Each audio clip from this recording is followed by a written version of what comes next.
O programa Alcance está de volta e neste mês estamos falando sobre o Fundo para a Reconstituição de Bens Lesados. Procurador Quinato, o próprio Ministério Público ele também pode utilizar os recursos do fundo e como é que funciona então para decidir que tipo de recurso ele pode usar e para quê? Já em 2005, se não estou equivocado, um decreto estadual permitiu que perícias que não pudessem ser feitas pelos órgãos periciais do Estado, por qualquer razão, mas que fossem indispensáveis para a propositura de uma ação civil pública ou para se levar mesmo a um termo de ajustamento de conduta, então um acordo extrajudicial, pudesse ser contratado. Porque muitas medidas ficavam paradas por não ter a prova pericial da ocorrência do dano ou da intensidade desse dano. Então, foi autorizado a partir desse decreto que o Ministério Público pudesse pagar perícias com recursos do fundo, porque era para aquela finalidade de interesses difusos ou coletivos. A Lei 15.694, agora 2011, autoriza que, se necessário, até 15% dos recursos do fundo possam ser utilizados para perícias, exclusivamente para perícias. Somente quando não puderem ser realizadas, por qualquer razão, ou pelo IGP, ou pela Fátima, também teria essa possibilidade, ou pelo próprio LACEN, por exemplo, que é o laboratório do Estado. Então, quando nenhum ente do Estado puder realizar aquela perícia, ela pode ser contratada com recursos do fundo para possibilitar as medidas adequadas para a recomposição do bem lesado. Quer dizer, não pode ser usado como caixa. Não, só, em hipótese alguma, só para custear perícia. E as outras entidades que participam, elas também têm acesso aos fundos? Sim, a lei estadual ela criou um mecanismo de distribuição de parte dos recursos do fundo.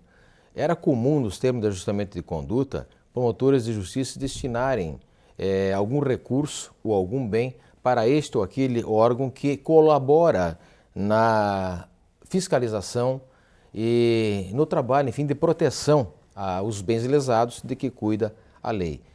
Por falta de condições ou pelas dificuldades burocráticas para aquisição e principalmente quando aquele equipamento fosse indispensável para a celeridade do trabalho.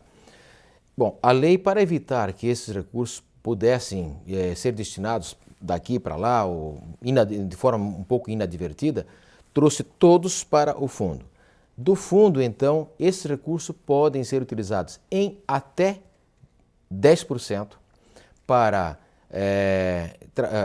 algum interesse do PROCON, até 10% para interesse da Vigilância Sanitária, até 10% para interesse da Polícia Ambiental, até 10% para interesse do IGP. Com que finalidade? Treinamento, então aperfeiçoamento de servidores que atuem na linha de frente, então na proteção, na fiscalização dos bens que são protegidos pela lei, ou para a aquisição de equipamentos indispensáveis para que aquele trabalho de fiscalização, de defesa, de proteção, então possam ser devidamente executados. Somente para essas finalidades. E hoje também o fundo só aceita recursos, né? Não é como hoje fazer um pagamento para o fundo em bens equivalentes a tal valor. É isso? Exatamente.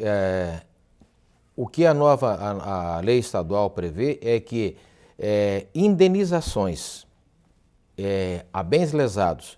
Então, primeiro se prioriza a recomposição do bem lesado. Se for impossível a recomposição do bem lesado por quaisquer razões, então essa reparação deve ser convertida em indenização. E essa indenização deve ser em recurso. E esses recursos devem ir para o Fundo Estadual para a Reconstrução de Bens Lesados e quando no município em que ocorreu o dano, em que está ocorrendo essa indenização, em havendo o município constituído um fundo para a reparação de bens lesados local, também pode ir parte desse recurso para aquele fundo local, para que lá então sejam desenvolvidos projetos no local e o recurso aplicado naquele município. O fundo local, o senhor podia explicar melhor? Quer dizer que assim como tem a instância federal, tem a estadual, Os municípios podem ter fundos locais para reconstituição dos bens lesados? Podem, são específicos. Então, os municípios têm, por exemplo, o fundo para da infância, né? Então, se houver uma lesão que afete na área educacional, por exemplo, né? Então, escolas em péssimas situações, algum dano que prejudique a área educacional, se for estabelecida uma compensação ou uma indenização em face daquele dano, esse recurso pode ir para, até deve ir para aquele fundo para ser revertido em favor da educação local. Da mesma forma, os municípios podem e até deveriam todos ter um fundo para o meio ambiente, um fundo para o consumidor. Então são específicos, aí não é um fundo apenas, como é em nível estadual e federal, mas eles podem ter os fundos específicos dentro das diversas áreas que são protegidas por lei como de interesse difuso, coletivo ou social. Procurador, a gente também nota que não são utilizados todos os recursos, a gente já viu que falta um desconhecimento, mas o que é feito então com esses excedentes? Eles também podem vir a ser utilizados fora do ano em que eles foram arrecadados, do período... Não, eles não podem ser utilizados em outra finalidade que não seja aquela prevista em lei. Então, sempre eles serão utilizados, só poderão ser utilizados naquelas hipóteses que a lei prevê. Mas não é dentro daquele período em que eles foram arrecadados. Eles não. Entraram no fundo, o fundo não tem extinção. Anualmente o que acontece? Chegou ao final do ano, aqueles entes que têm, por lei, uma participação em até um determinado percentual, se não conseguiram fazer a utilização para aquela finalidade que a lei prevê, o que sobrou volta para o bolo do fundo e novamente se faz para o ano seguinte aquela abertura de distribuição. Então, vamos supor um exemplo do caso das perícias, tem 15% para utilizar em perícias, foi usado 3%. Né? Aquele dinheiro não fica à disposição do Ministério Público, não, ele é todo do fundo. Ele só sai do fundo quando é para fazer o pagamento daquele projeto ou daquela perícia. Senão ele é recurso do fundo. O que não foi utilizado, ele fica naquele bolo e novamente ele passa a participar da distribuição para compor aquele percentual para compor o quanto que pode ser utilizado por aquela finalidade prevista em lei. Então, a cada ano que vai acumulando, também esse percentual continua o mesmo, mas o valor dele aumenta à medida que o fundo for arrecadando mais. Pode aumentar. Nós cremos que não irá aumentar muito. Pelo movimento que nós tivemos a partir da mudança da lei e da sua nova regulamentação, tudo indica que o ideal é que o fundo tivesse muito mais recursos, porque a sociedade civil e até alguns entes públicos, alguns municípios, entes do próprio Estado, passaram a apresentar projetos muito interessantes e que realmente vão trazer um retorno muito bom para a sociedade. A gente sempre costuma encerrar o programa com o entrevistado tendo 1 minuto aí para amarrar o assunto, né? Eu acho que essa amarração tem que ser no sentido de aproveitar esses recursos, né, doutor Quinato? Exatamente. O ideal realmente é que não houvesse um único centavo no fundo. E, aliás, que nem houvesse o fundo. Por quê? Porque então nós teríamos a certeza de que o cidadão brasileiro já estaria consciente o suficiente para não praticar as infrações que hoje ainda pratica. Né?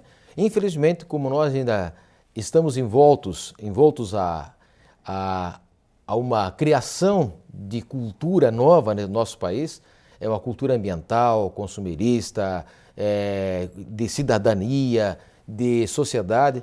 Então, até que isso não se forme totalmente, e também considerando o fato de que normalmente no Brasil, principalmente no Brasil, a consciência se forma à medida em que há fiscalização e sujeição à punição, então o fundo existe justamente por isso, para aproveitar que essa fiscalização e essa punição possam reverter em benefícios à própria sociedade. Então o fundo tem essa finalidade, reverter em benefícios à própria sociedade. O dia que ele não tiver mais recursos, cremos que a sociedade não precisará mais dele mesmo. Ok. Obrigado por sua participação, por seus esclarecimentos aqui no programa Alcance. O programa Alcance termina por aqui, mas volta no próximo mês. Até a próxima edição.